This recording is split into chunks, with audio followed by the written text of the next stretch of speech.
Did you say, what was the difference between emotions and feelings? Is your sort of north, your compass, right? So you have to regain your I like what you said, compass, which is your excitement, the things you want to do. So I'll give you another example that's really big in dating and relationships, for example, where people are like, shit, I lost it just now. I don't know how I lost it. But it's like the emotions and anxiety of like,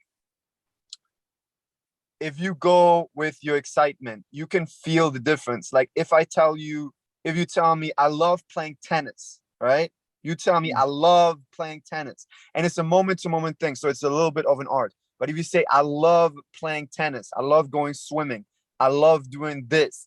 And today, let's say, because I want you guys to get it also as a moment to moment thing. And the moment to moment thing is so important because it's more of an energy that might change over time. So it's easy in the beginning to say, okay, these are my hobbies. And usually over the months, they don't change. But the hobbies come from a pure feeling. It doesn't come from, let's say you broke, right? And you say, I need money. And you have this need inside, this feeling of anxiety. And you act from this feeling of anxiety and you find the next best job. I can already tell you that that job is going to suck.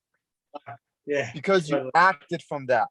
But if you just Neediness. have a little patience and you ignore those mental craziness, those mental, the brain has the ability to not only give you thoughts, it has the ability to literally give you emotions. Not only emotions, the brain has the ability to give you aches in the body. It can make you like sick to the stomach talking to a girl, whatever it is. But that's why it's important to have the compass. How do you say it? Compass?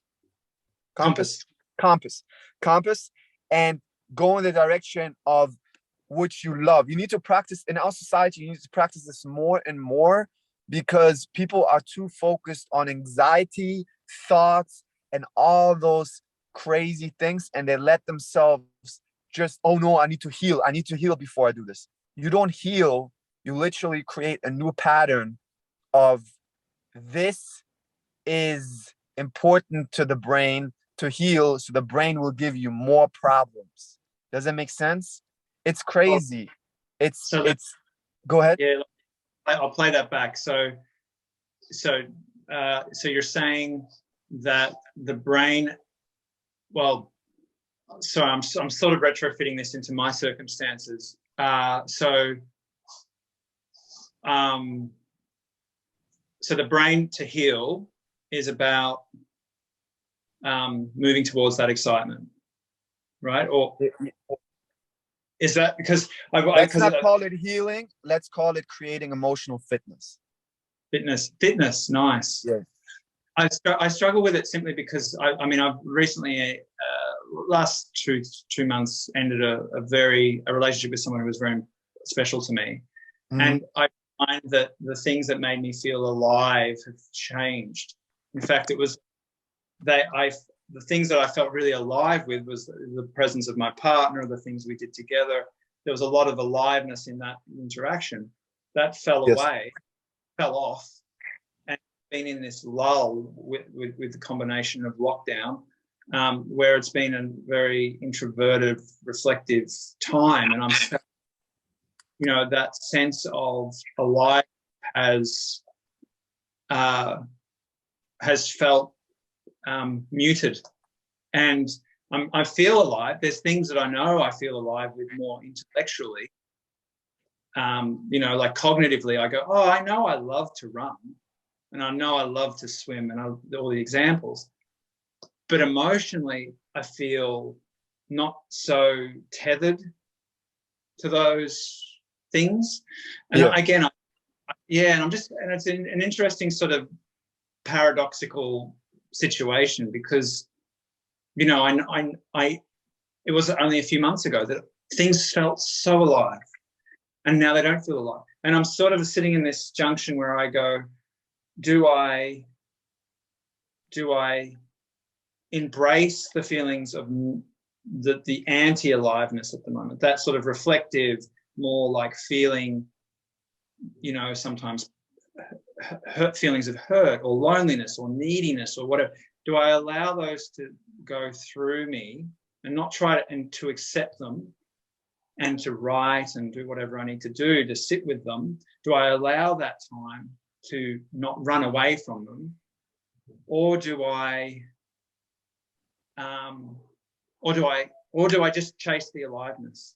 So I'm sometimes sitting here going, like, I feel like if I just focus on aliveness, I've literally got what makes me feel alive on this board, a list of I know make me feel alive.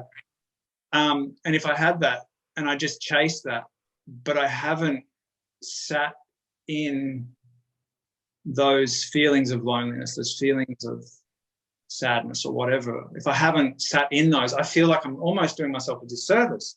So I'm trying to, it's almost like, does this make sense? So when you said no, one and the other are not exclusive. You want to do the things that make you feel alive with all those feelings of dullness and all those feelings of boredom. One, because that's the only way the brain is gonna relearn. It will not relearn if you avoid those things, because if you avoid those things, the brain is really, really smart. You know what it's gonna say? It's gonna say, oh, Anton is avoiding those things because whatever reason, he feels still depressed because of his girlfriend. He wants this. So that means those things must be still important. So let me give him more depression and more anxiety. So because it seems like the breakup of his girlfriend is still important. So let's make him more cry about that breakup. Now, your brain gives you those emotions. You have to differentiate, and you have to moment to moment, swimming, running, right? Let's say you wake up. It can be like the smallest thing, making you a glass of water. Like, let's say, oh no, I should be on the couch and sit with my feelings and cry. And if it makes you feel better, you want a glass of water to go. That's already the first step. Then it might be you want to not be in your apartment or house. You want to go outside. Go outside. It doesn't even have to have an end goal, because once you're outside, you already raised your vibration. You already told your brain, oh, he did something. He's not sitting depressed on his couch. I'm exaggerating the situation, by the way, just for understanding. He's not sitting crying on his couch. He went outside. Okay, we don't actually like it because he told us that going outside and doing the things that he loves without his girlfriend is dangerous. He should have his girlfriend with him. So let's see how much he really wants this, and let's give him more disgusting feelings to prevent him. Your brain has no fucking clue what it says. It has no idea what a girlfriend is or what sayings are. It only knows what you react to. It only knows what you react to. And if you avoid something, your brain is like, Anton is avoiding this. Haha. That means he's still upset. His girlfriend, he collecting things together and being like, okay, let's give him more anxiety. But the moment you start doing this, in the beginning, it will give you more anxiety. But if you keep going, on some point, your brain will be like, oh, guys, everybody, let's stop giving him these anxiety and depressing feelings and let him enjoy his activities. He doesn't care about it anymore that much. Sorry, Anton, we didn't know, but we learned. You told us differently before, but we learned and we let you be in peace. Then the depression will be left behind, which I don't like to tell people because it's not a depression. No one is depressed. There is no depressed person. There is only depression in the moment, which is an emotion. There is no condition of being depressed, because any depressed person will watch Prince of Bel-Air or will be made laugh. And in that small moment, he will not have the feeling of depression. So if he can have that small moment, he can create an atmosphere where he can have more of those moments by doing things he loves. But because he's telling himself, I'm a depressed person. I'm supposed to be here on this couch doing nothing. You don't understand. I can't go out because I'm depressed. Brain is like, oh, more depression to him. He's avoiding going out. It must be still important. And that's the cycle. And that's the neurotic experience of our society that gives men and women the complete wrong advice on what to do when they have depressions. No, you're not supposed to sit at home and dwell in your things. You're supposed to find in little steps. No one asks you to be like, oh, I'm so excited to play tennis. Whatever makes you feel alive. Maybe a massage, maybe walking. People can fill in the blanks. They are grown up enough to know what makes them tick. I love things that you don't love, Anton, and you love things that I don't love. I love snowboarding. I love going to the club sometimes. I love all kinds of playing soccer. I love all those things, and you have different things. I love to rap. I love anything. You know what I mean? I probably love different women that you love. So it's about you doing those actions though. And guess what? You're not supposed to feel ready to do those actions because your brain is telling you you're not ready. But it doesn't tell you you're not ready because you're actually not ready. It tells you you're not ready. It doesn't even know what not ready means. It tells you you're not ready because it needs you to react and get away from danger. In its eyes, what you're about to do is dangerous. Does that make sense? So it's not exclusive. It's both. You having the emotion of the emptiness inside of you and doing something you love, your brain will learn. Does that make sense? It does. I think a lot of what you said resonate. I think the I feel as well. I think the part that's really interesting is that part where Angela, I think it was talking about friends and that desire to make friends, and how, to echo your point, you know, we get caught up in our self-narrative or depression, as we're labeling it. And the idea then is that, you know, we keep that going rather than taking the action. And the action needs to be simple, right? And I think it's really interesting. It could be simple, it could whatever, but action, some inspired action, right? It can be very simple. It is what makes you feel lighter. Has nothing to do with an emotion. That is a direct feeling. Yeah. We have to differentiate between emotions and feelings to find our path. We have to let go of the thoughts. That's one of the biggest things. A lot of people can deal with emotions, and vice versa. There's people also who have very much a lot of problems with emotions, but a lot of people have a lot of problems with thoughts. And that they identify with them, that they think that they are true. So these thoughts don't mean anything, nothing. It's just digestion of the brain. Does that make sense? Yeah, totally. I mean, it's funny because just before I jumped onto this, I had a list of things. I said to myself, oh, you know, I'm feeling bad, so I'm going to go find a local supportive group, hence this, go do a co-working space, network with other founders in the business that I run, and I feel really good about that. And it makes a lot of sense what you're saying, because the point is, it's like, well, we can't do that in lockdown at the moment. And I feel, as a lot of people do in lockdown, is that those aren't possible, but which is another sort of little battle you have to fight. But I do look for those actions, and I think there's other things I can do. Like, I love being in the presence of people physically, but I can still get on a call like this and do that. So I think, you know, there's always, that's what I love about what we're saying here, is that I'm sort of saying that action as can be really tiny. It's like friends. Like, I want to make more friends. Of course, you know, there's always great friends and connections to be made. And I just think, like, what 10 different ways could I go about making some more friends? Like, and which one of those things could I do today? Which one thing could I do?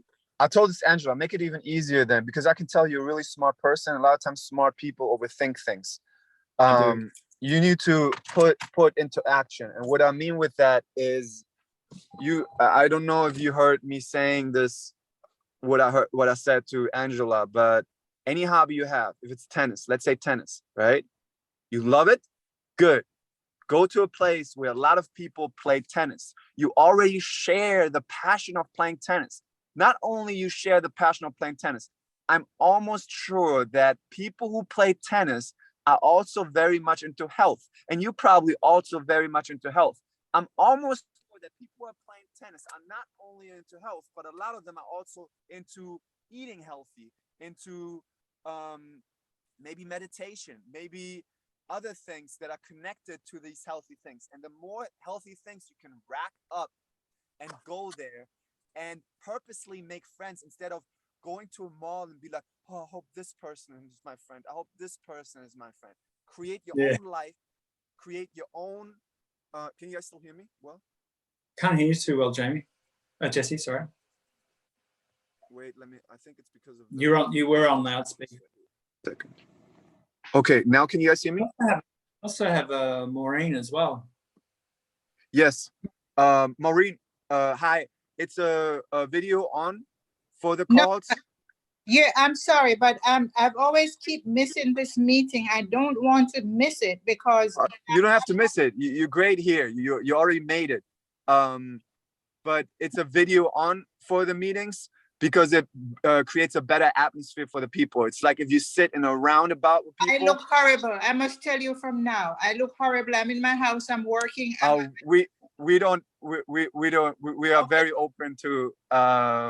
There you go. Yes, you look great. I'm studying. I'm doing a lot of stuff. I'm so sorry. That's okay. That's okay. Anton.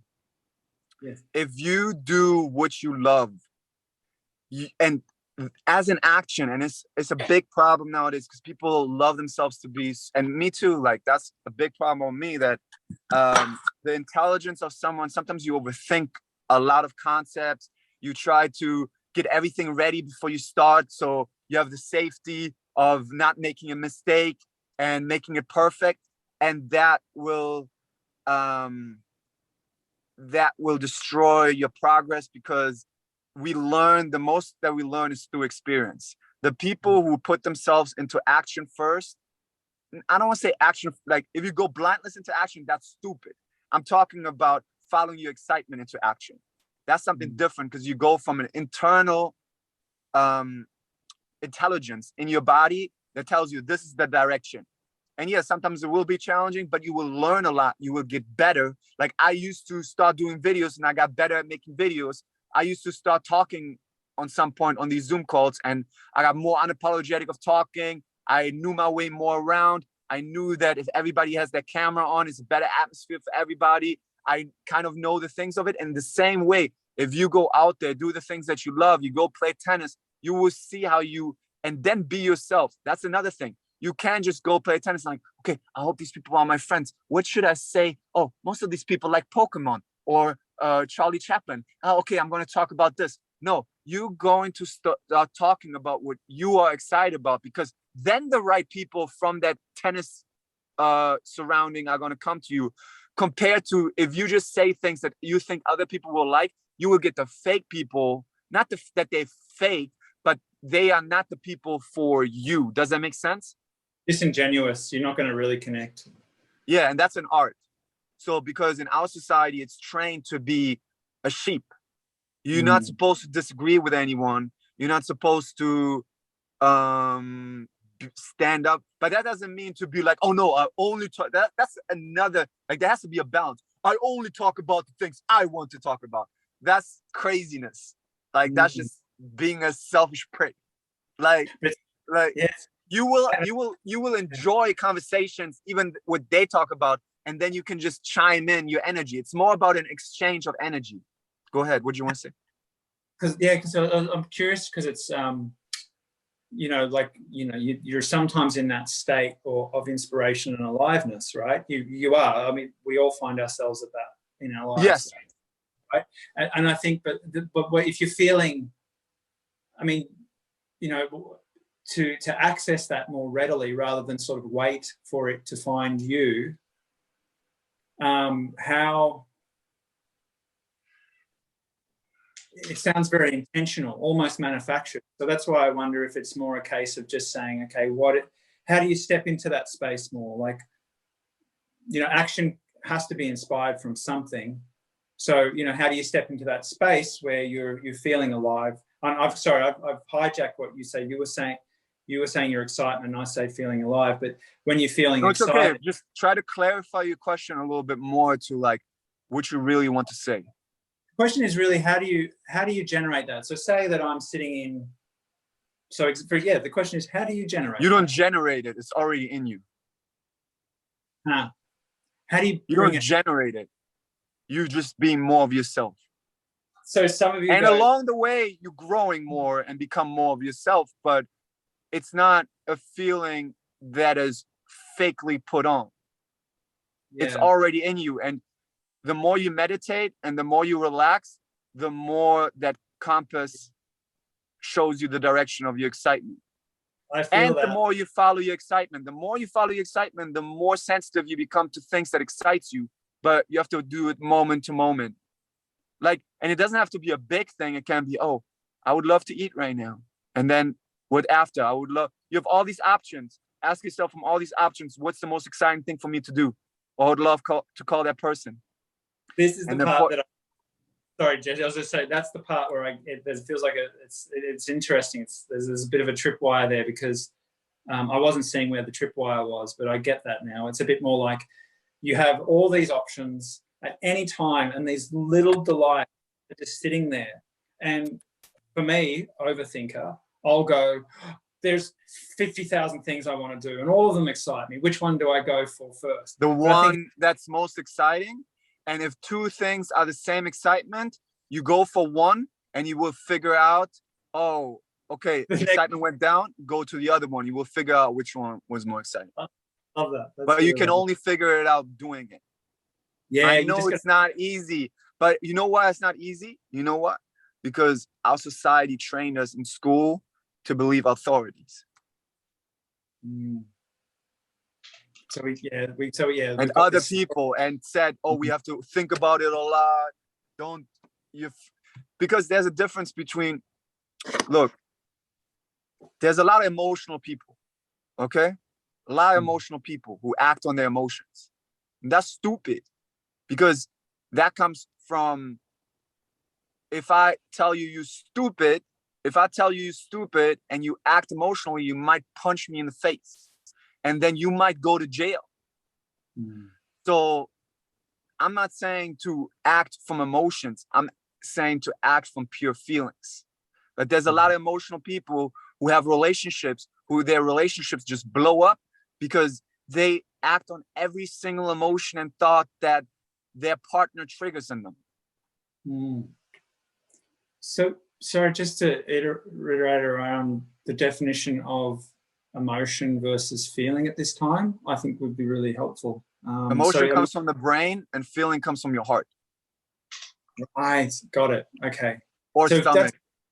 But that's really simplified. I'm simplifying something that's not able to be explained. It's a non-physical, the feelings is a non-physical feeling, but you know it, but you can't explain it with your brain, but you can feel yourself into that direction. You know when you feel alive. Yeah. Because that's the thing, I sit there and go, what would be something that would make me feel alive would be going, all right, I go on an adventure. I have golden time with my little boy and we go whitewater rafting, you know, and that makes me so alive. And so that would be a feeling, and where an emotion would be something that's more like, I'm not really understanding the emotional thing. Emotions would be like emotions would be like you feel like you have money problems and that day you want to go rafting with your kid. You have emotional like guilt, you have guilty thoughts that you shouldn't spend that time doing this with your kid, and then you should do this work that makes more money. But even if you would go make this money, then you would feel guilty to not be with your kid. So both is lies. It's emotions. It's the brain giving you patterns. But the true thing is different from emotions. It's a feeling. And you know the quality of a feeling because it's pure. And it's about it's about noticing that feeling and following that feeling.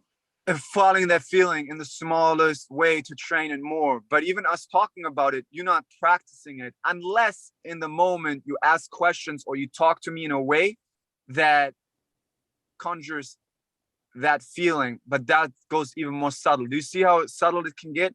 Like it can get really subtle, this, and I've been practicing for a long time, so I can go really, really deep in it.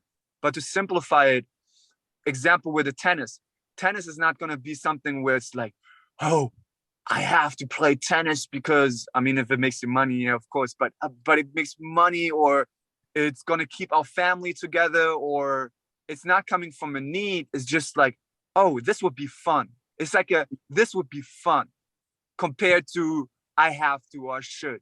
This would be fun. Now, if someone would tell me, oh, drugs would be fun. No, most people who take drugs take it from a place of not feeling good inside. And that's the difference. Not having a void inside, not thinking they'd be able to follow their excitements and build that feeling of aliveness, which is way better than drugs through that. They acting from, oh, my life is so boring. That's acting from an emotion. My life is so boring. Let me take drugs. I feel my girlfriend just broke up with me. Let me get drunk. That's acting from anxiety. But acting from excitement is something like I said, like it's a sport, or it's even like if you see a woman and she's acting in a way, you can feel it's a vibe. She's moving, she's confident, and a man confident, moving, doing things away, you get very much, and then you want to talk to them. It doesn't matter how. That's why the formula of Bashar is follow your excitement with no insistence on the outcome. Because it doesn't matter how long this conversation will be. Just know it was meant for you because you show the universe more of yourself. And the universe like, okay, that's what you like. Let me give you more. That's where the overthinking used to come in for me too. And it might come for you. Oh, but I went up to this woman and it was my excitement, but it didn't go anywhere. You don't know that. You don't know that your brain just got trained more to go up to people. And then the next time you go up, and maybe like the 30th woman, it's going to be like, wow. And you would have never met that woman if you didn't follow your excitement along the way. It's a journey. But the most important thing is that you apply it. Because if you just sit there, and I know you're smart, and I'm smart, and I've done this before, and I keep doing this, but I remind myself, okay, so it's a feeling. So let me figure this out. How can I conjure the best the feeling? Or maybe I should write down what things give me the most feeling. Yes. It's a application. It's an experience. The more you apply it, the more you get sensitive to the feeling. It's like a muscle you build. If you go to the gym, you don't go like, okay, if I hit this chest machine perfectly one time, I will be buff the entire year. No, you have a little bit of weight. You start, you're going to push it. You come the next day, you push it. Maybe you do a pull day, maybe you do a leg day, whatever the fuck day you do. And after a year, you're definitely going to see some results. But you're also going to be more, if that was your first time working out, the movements that you do, you will be more effective even doing the movements. If you remember the first time working out a certain machine, you're just not used to this movement. I don't know what. And then on some point, you have all this muscle memory, and exactly that memory will come in when you follow your excitement. Does it make sense? It's almost, yes. It's almost like, and there's a counter to this as well, which is really interesting, because following your excitement, but then there's things which make a lot of sense. And I just sit there and go, I can see this image of where I go, follow excitement and suspend all expectation around the outcome. Just go there. Just go there. Just go there. Just follow that and go there. Start with that. And just do that more and more. And at the same time, yes, you have to work. You have to do things like you have certain things to like provide for your family and this. But what I'm saying is the more you do that, the more you will expand your life, and also the work, make it more fun. You can make it more fun. Maybe you listen to music, maybe you joke around with your coworkers more, whatever it is, but make it more fun. The more fun you bring into your life, the more your mind expands and you will see new ideas, you will be braver, you will be new, it will make your life better all over, all along. Yes, I see that. And I think one of the counters to that is it's not about trying to, and that's the thing I'm trying to remedy. So if I said, you know, my day is 100% of the time, I'm not trying to make 100% of my time about chasing my excitement. Rather, it's just about moving the dial up. So as much as you can, and it will get more, your life will be a representation more and more of your excitement. That's so good, Jesse. That's so good. I feel it. I feel that, like, just in this conversation that's shifting. You know, just the feeling of like the access to that, you know, that's so good. I think it's like, because a lot of people like, I want to feel, I mean, we know consciously that we can't feel alive 100% of the time, but it's like me, I can only really speak for me here, but I know that I want to, and I look for things that will make, but it's just not true. And so there's other things that I have to do in life that aren't my excitement. And I get derive different pleasure from those things, you know, like a sense of ability or a sense of contribution or things like that aren't necessarily tied to excitement. But yeah, and I get that it's about just moving the dial a little more to feel that greater sense of aliveness, and to let the emotions do whatever they need to do, but to just zero feeling. That's great. Yes. I love that. I remember emotions, we're not supposed to feel happy all the time. And I used to think that, like, oh, someone's able to feel happy all the time. You know, even Eckhart Tolle or anyone says life always was challenging. So you will have challenges, but don't expect to be happy all the time, because that will build resistance. Just have all the emotions. Be okay with all the emotions. Be okay with anger, but don't act on anger. Like, have anger, be angry. And even if you're in the car screaming, like no, acting on the anger, like punching someone in the face, will have consequences, you know? And but that doesn't mean to push the anger away. It means have the anger and do something that you want to do. And also see the thoughts for what they are, which is just lies. It's just like a bunch of things, at the ones that pop in your head. I'm talking about those. I'm not talking about oh, I'm gonna choose this color for my curtains. Like, that's actually a productive thing to do. You know what I mean? Like, this is the color I like. You thought this out. We thought about it. Great. Music.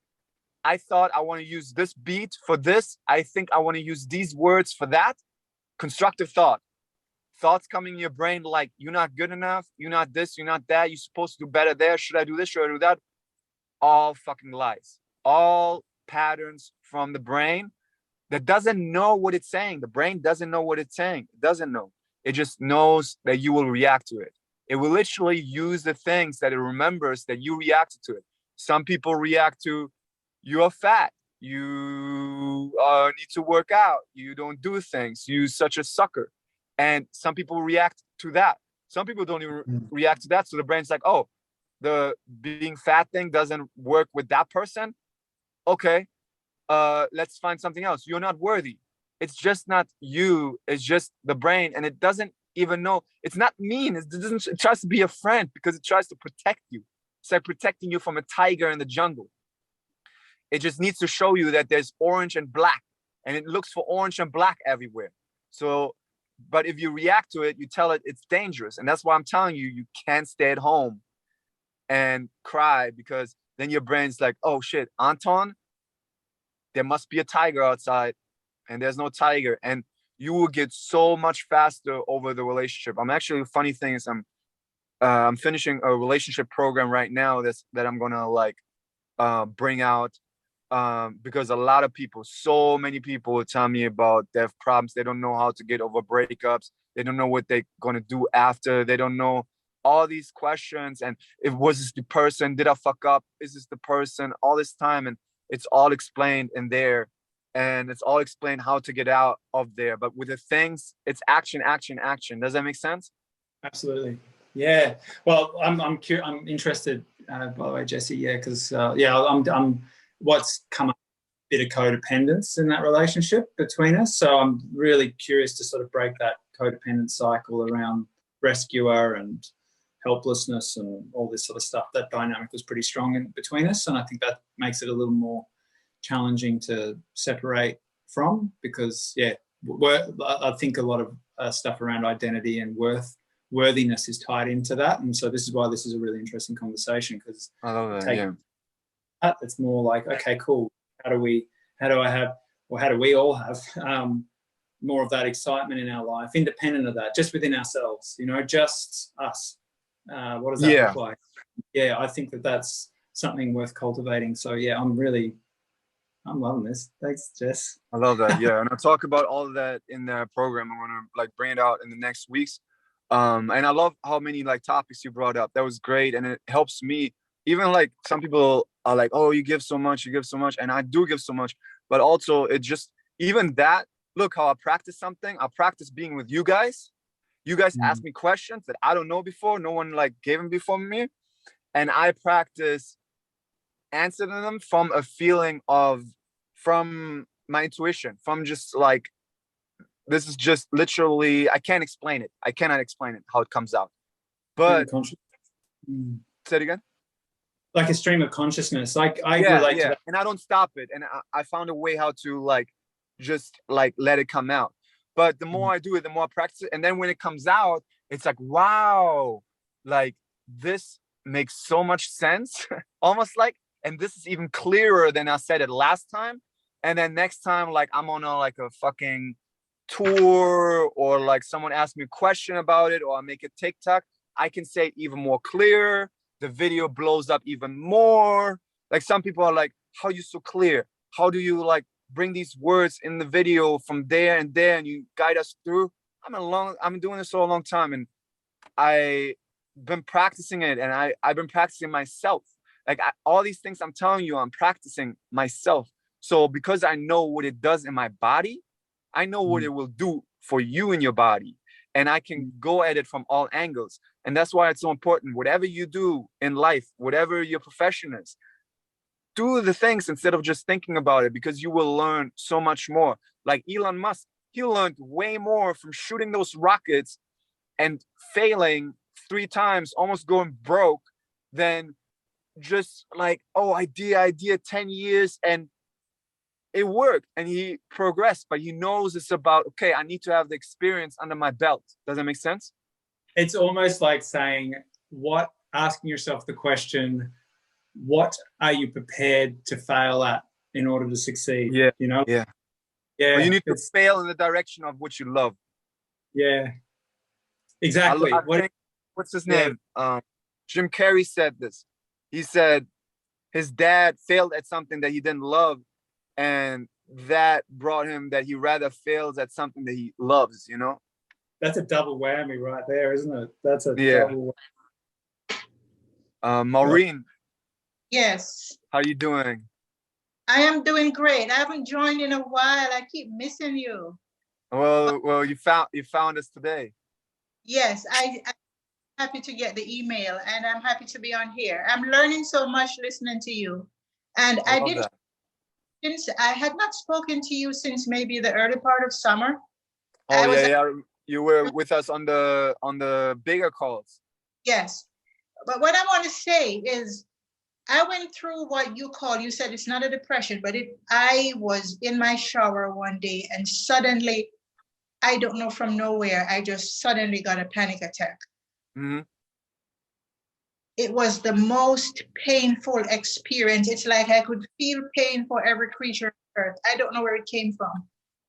So I am just now getting back to my regular self. And I remember I listened to you and you said something to the fact that we should let it feel the feeling. Don't be afraid of feeling it. And that has helped me quite. It was a very dark place, but it has helped me. I have never had an experience like that before. So I'm on a path. And then I listened to a program, and the person who was speaking said, when we came on this earth, we had already made a contract of what we wanted to experience. I don't know if that's your part of it. No, that's not true. It's bullshit. Oh, really? Yeah, it's bullshit. leave it because it was helping me.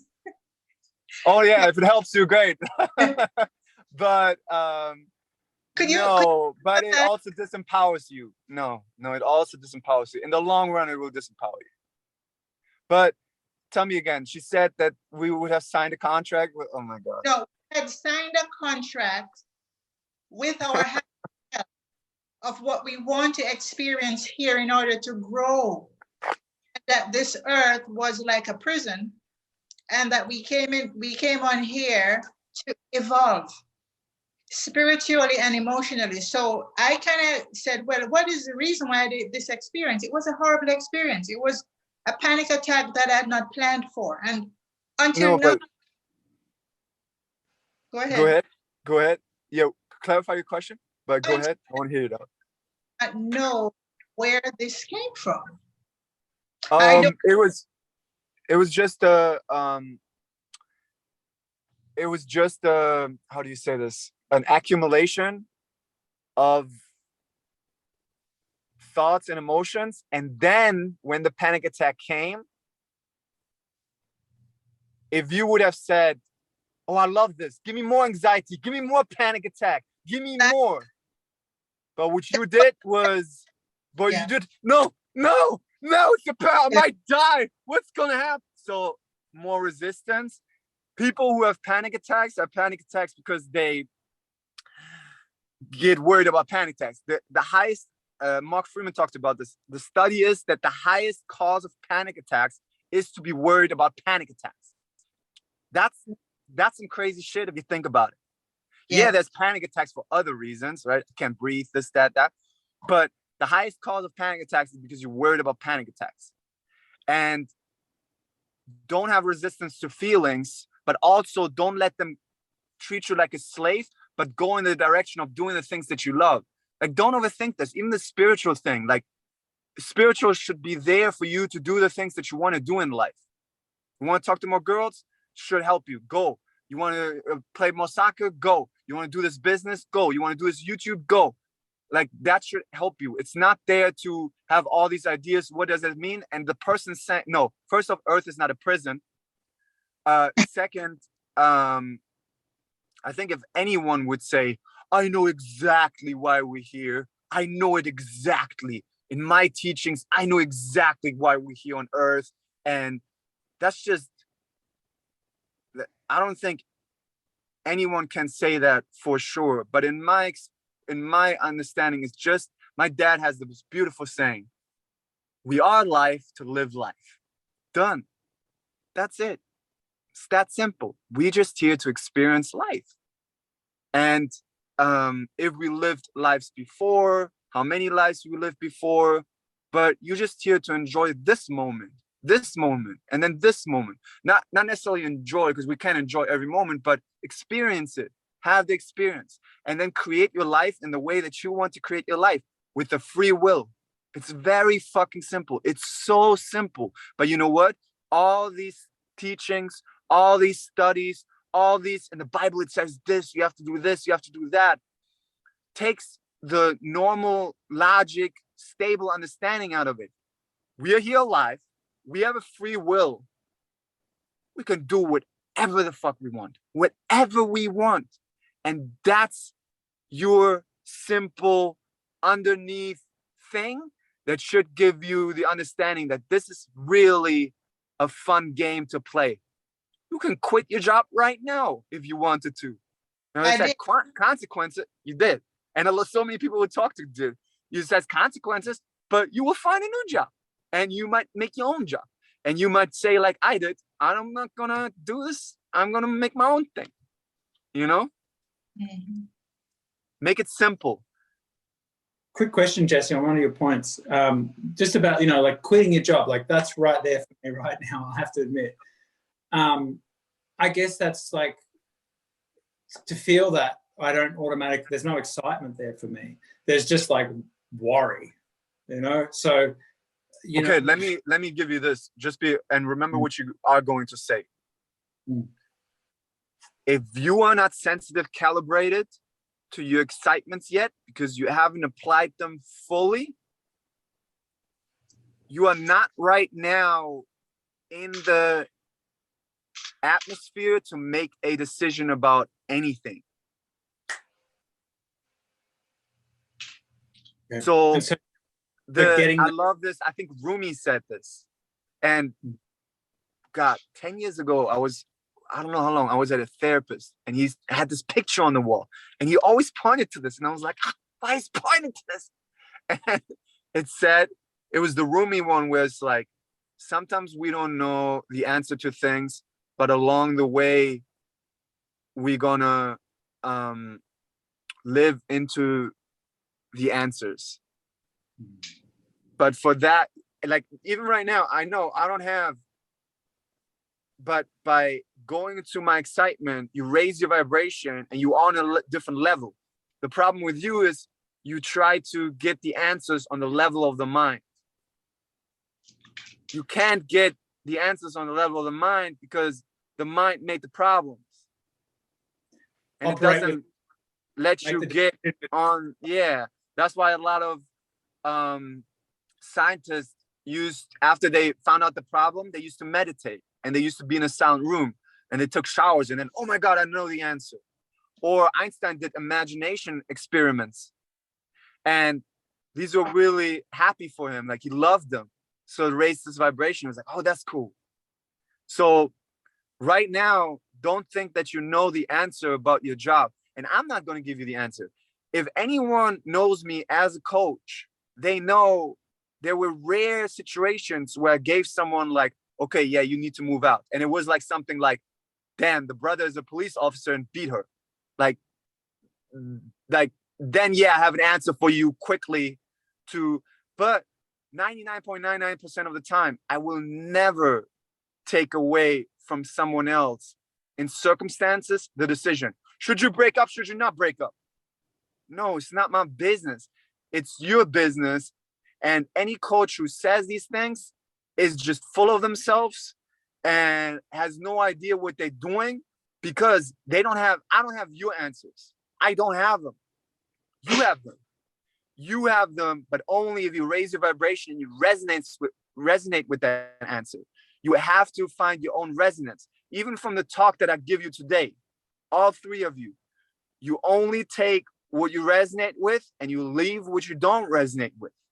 This kind of empowerment is not taught by people because they need you to put them on a pedestal because they think that's the only way they get the money from you guys. I don't care because I might not be a teacher forever. If my teaching is completely destroying, putting people on the pedestal atmosphere and everybody finds their own answers and don't need any teacher anymore, I don't give a fuck. You know why? Because my personality, my excitement, my unapologetic is so big, I will always find a way to get abundance. But it's you guys who find your answers. And once you come to that place of being, I trust myself, you will be so much more successful and people will listen to you. Like when I talk, no matter where I talk, like I have an accent, like, and sometimes I don't use my words grammatically right because this is my second language. I'm a very smart guy. I understand everything. At the same time, like there's people who use way smarter words. I don't want to say smarter, but then they're also complicated for people. And Einstein said the most genius way is to take something complex and make it simple. And most professors try to compensate and compete with each other on who uses the smartest words. But all of these things don't matter. What matters is people listen to me because I'm an expression of what I teach. So the way I talk, you can hear my tone that I mean what I say. And I don't care if people listen or they don't listen because I just speak what excites me and what comes through. Does that make sense? So you will always be fine if you follow your excitement because you will become unapologetic. And guess what? Along the way, you're going to have a lot of haters, but you're going to have a lot of people who love you. And that's better than the middle path. I have a lot of people who love me. I also have people who send me hate mails and who send me hate comments, you know? is right up the course. Maureen, thank you so much. I feel like I interjected on your question a bit here, so I hope we're all happy with this. But no, I think everybody, if that was something that came through in that moment from you, that was so like a desire, I think Maureen and Angela, they learn from the answer because it's a human condition. It's a human understanding. So they can put themselves into what I'm saying right now. They can use that for their own life, because you can use being unapologetic anywhere. You can use follow your excitement anywhere. These are principles that's not like, okay, what do I do when I want to draw this with a pencil? And this is like universal principles that they can use for themselves. And if you had the desire in that moment to ask that question, don't be apologetic about it. Just ask it. See if it comes from an emotion or if it comes from a strong desire. If it comes from a strong desire, great, ask it. If it comes from something, oh, I need this, I need this, I need this, I need this, I need this, that's a little bit like convoluted. But if it comes like from a strong desire, it's good because it came through you. It's like Abraham Hicks, Esther Hicks, and Jerry Hicks. I don't know if you guys know him. Jerry was always the one with the questions, and Esther was the chill one with the answers. So Jerry always had these strong questions. So Anton, it seems like you have strong questions. So the questions came through you, but they also help the people here on this call. Does it make sense? You've absolutely, sorry, Maureen. When you said you move through life unapologetically, that hit a real. First thing I did was apologize to Maureen for and I realized this is such a theme in my life. Is with my ex-girlfriend, for example, Eastern European. That doesn't matter, but there's a lot of that guilt there, and there's a lot of those conversations that we had, and I felt very wrong at times, very wrong, and I changed my behavior to make her more satisfied. I think we've all done at some point in our relationships, but to try and appease her. And I do it in my work, and I do it in all these places. And every time I feel that little bit smaller, like I'm cutting out just a little more of my world. And I just sit there and go, Jesus, like I remember a time as well when I was just unbridled and fully expressed. And I, like you said about anger, when I feel anger, I just was angry. I wasn't hitting anyone or anything, but I was okay to be angry. And now as an adult, anger, you're supposed to be emotionally regulated. You're supposed to sit there and be okay all the time. And I'm like, no, I actually have a lot of feelings. No, that's what society tells you. So I think it just hit a nerve, because that you said that, and straight away I apologized to Maureen. I felt bad. I felt a bit of guilt. I felt a bit of shame. I was like, oh my God, I'm sorry. It's Maureen's time. I'm taking Maureen's. I'm so sorry. And I feel all that in me. And I'm like, but Maureen can stand up for herself. Maureen can be like, yo, I don't like this, Anton. I wanted to ask a question. Be quiet. In that moment, if I go in and say, look, I will go in sometimes. Like I will go be like, because I will have a feeling of like, oh, yeah, Maureen wasn't done or something. I don't know. I have a feeling. But a lot of times, if I don't do it because I want to empower the group, it's not good to micromanage. It's good to be like, yo, everybody has their own free will. I can ask a question. I can say that this is not okay. I can make the decision moment to moment.